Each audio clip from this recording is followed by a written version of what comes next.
చేపల కర్రీ చూసారా అసలు ఎంత బాగుందో. బ్యాచిలర్సే ఈజీగా చేసుకునేటట్టు చేపల కర్రీ చేశానమాట. చూడండి అసలు ఎంత బాగుందో చేపల పులుసుతో. ఇంకా కర్రీలోకి వచ్చేద్దాం రండి. సో ఇప్పుడు మనమైతే ఫిష్ కర్రీ చేసేస్తున్నాం. 1.5 kg ఫిష్ అనమాట. చూడండి ఎంత నీట్గా ఉందో, పీసులు చూడండి అసలు ఎంత బాగుందో. సో ఇప్పుడు మనం చేసుకునే కర్రీ ఎలా అంటే బ్యాచిలర్స్ చేసుకునేటట్టు, రాని వాళ్ళు ఈజీగా అండ్ టేస్టీగా చేసుకునేటట్టు ఇప్పుడు నేనైతే కర్రీ చెప్తాను. సో దీనికి కావాల్సిన ఇంగ్రీడియంట్స్: 1 ఆనియన్, 2 టమాటా కోసి, అంటే నార్మల్గా పీసెస్ లెక్క కోసి ఇప్పుడు మిక్సీలో వేసుకుందాం పేస్ట్ చేసుకోవడానికి. సో ఇలా మిక్సీలో వేసుకుందాం టమాటా అండ్ ఆనియన్.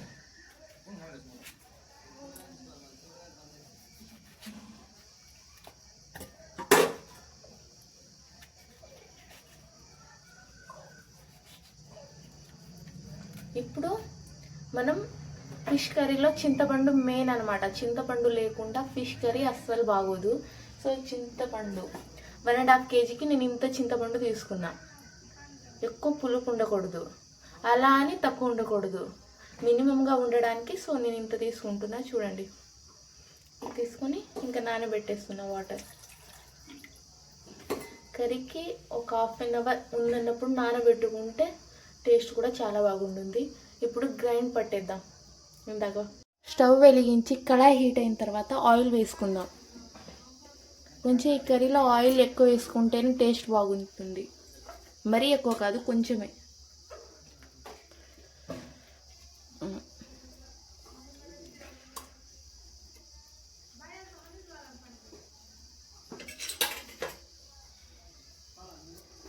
ఆయిల్ హీట్ అయిన తర్వాత 2 చిన్న పచ్చిమిర్చి,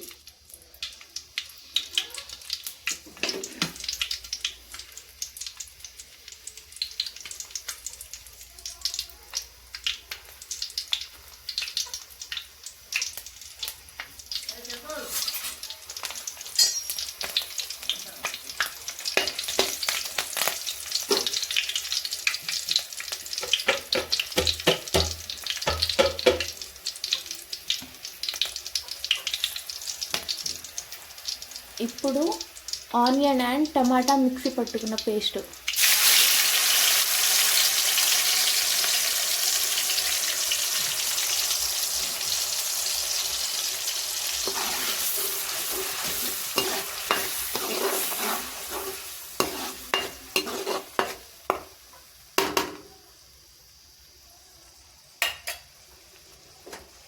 ఆనియన్ అండ్ టమాటా పచ్చి వాసన పోయేంత వరకు ఆయిల్లో మగ్గనిద్దాం.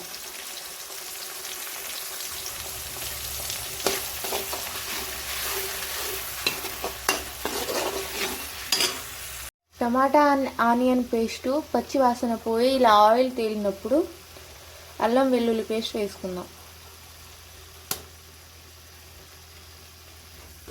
ఇప్పుడు ఈ అల్లం వెల్లుల్లి పేస్ట్ కూడా పచ్చి వాసన పోయేంత వరకు వేచి ఉందాం.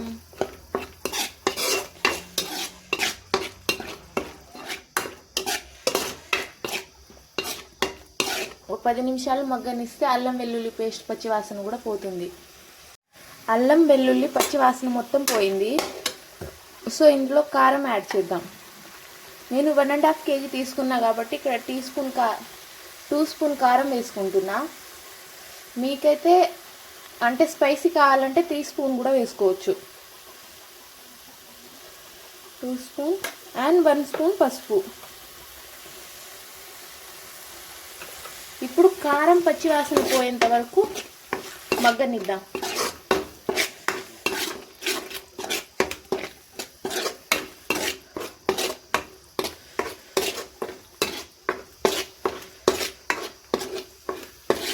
ఈ కారంలో నుంచి ఆయిల్ మొత్తం తేలే వరకు మగ్గనివ్వాలి. అప్పుడే టేస్ట్ బాగుంటుంది.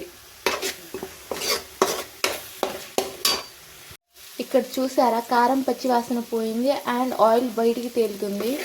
ఒకసారి తిప్పుకొని ఇప్పుడు మనం కడిగి పెట్టుకున్న ఫిష్ పీసెస్ని ఇందులో వేసేయాలి.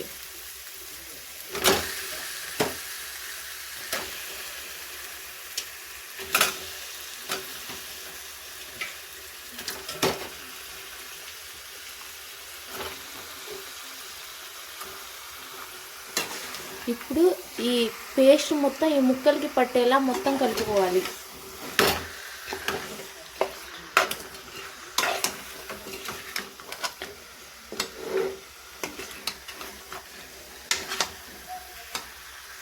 చూసారా ఈ పీసెస్కి మసాలా మొత్తం ఎలా అంటిందో. సో ఇప్పుడు ఒక్కసారి తిప్పుకున్నది గంటతో, మళ్ళీ తిప్పుకోకూడదు, తిప్పుకుంటే ముక్కలన్నీ విరిగిపోతాయి. సో 5 మినిట్స్ మగ్గనిద్దాం. ఇలా మూత పెట్టుకుంటే మంచిగా మగ్గుతుంది. 5 మినిట్స్ మగ్గనిద్దాం. 5 మినిట్స్ తర్వాత మూత తీసి చూడాలి, నార్మల్గా మగ్గింది. సో ఇప్పుడు దీన్ని మనం ఇలా చేత్తో తిప్పుకోవాలి. గరిట అస్సలు వాడకూడదు, వాడితే ముక్కలన్నీ విరిగిపోతాయి అండ్ కర్రీ టేస్ట్ కూడా ఉండదు. ఇప్పుడు కర్రీ మొత్తం ప్రిపేర్ అయ్యేంత వరకు ఇలాగే తిప్పుకోవాలి. కర్రీని ఇలా తిప్పుకొని మళ్ళీ 10 నిమిషాలు మూత పెట్టి మగ్గనిద్దాం. ఇప్పుడు మూత తీసుకొని మళ్ళీ చూద్దాం. చూసారా వాటర్ ఎలా తేలుతుందో, ముక్కలు మంచిగా మగ్గిపోయాయి. ఇప్పుడు మనం ఇందాక నానబెట్టిన చింతపండు వాటర్ వేసుకుందాం పిసికి ఇందులో.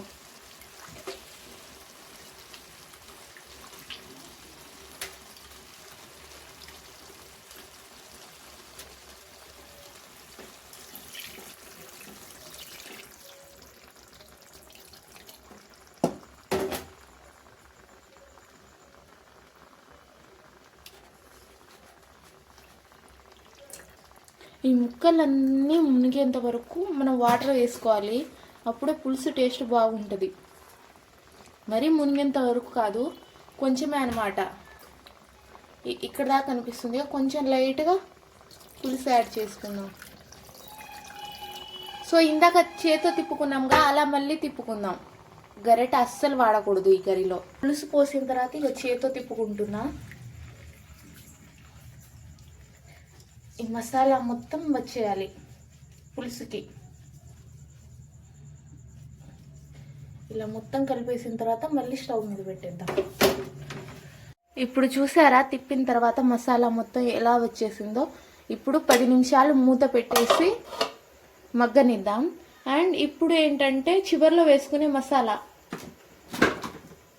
నేను ఆల్రెడీ ఇంట్లో మసాలా ప్రిపేర్ చేసుకున్నా. ఈ మసాలా ఎలా చేసుకోవాలంటే ధనియా, వాము, మెంతి. ధనియాలేమో 2 టేబుల్స్, వాము 1 టేబుల్, మెంతి 1 స్పూన్లో 1/2 టేబుల్ వేసుకోవాలి. వీటిని మంచిగా రోస్ట్ చేసి మిక్సీ పట్టుకోవాలి. సో దాని పేస్ట్ అనమాట. ఈ కర్రీ అయ్యేంత వరకు దాన్ని పేస్ట్ చేసుకొని చివరిలో ఇది వేసుకుందాం. ఇప్పుడు మూత ఓపెన్ చేసుకొని కర్రీ ఎంతవరకు అయిందో చూసుకోవాలి. కర్రీ ఆల్మోస్ట్ రెడీ అయిపోయింది, ముక్కలన్నీ మగ్గిపోయాయి. ఒకసారి మళ్ళీ చేత్తో కలుపుకోవాలి, గరిట అస్సలు వాడకూడదు ఈ కర్రీలో. ఇప్పుడు 2 టేబుల్ స్పూన్ పౌడర్ని వేసుకుంటున్నాం. వాము, ధనియా, మెంతి పౌడర్ అనమాట ఇది.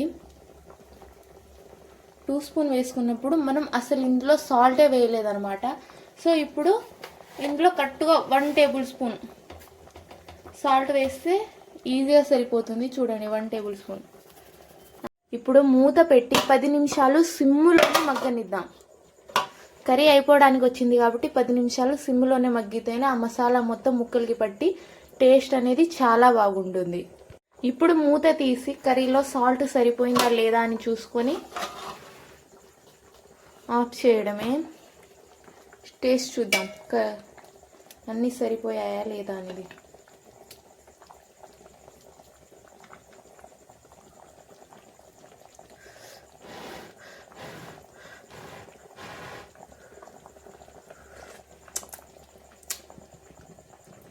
అన్నీ పర్ఫెక్ట్గా సరిపోయాయి. కొంచెం సాల్ట్, కొంచెం అంటే కొంచెమే.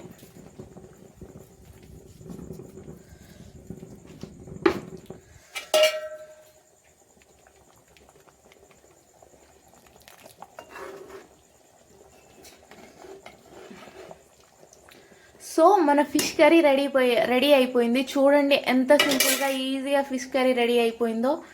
ఇలాంటి వీడియోలు మన యూట్యూబ్ ఛానల్లో మంచి ఉన్నాయి. ఫిష్ కర్రీ అయితే ఎక్కువ వీడియోలు వస్తాయి, ఎందుకంటే మేము రెగ్యులర్గా ఫిష్ కర్రీ బాగా తింటాం అనమాట. సో ఫిష్ కర్రీ వీడియోస్ చాలా వస్తాయి అండ్ చాలా స్పెషల్ వీడియోస్ చేస్తాను.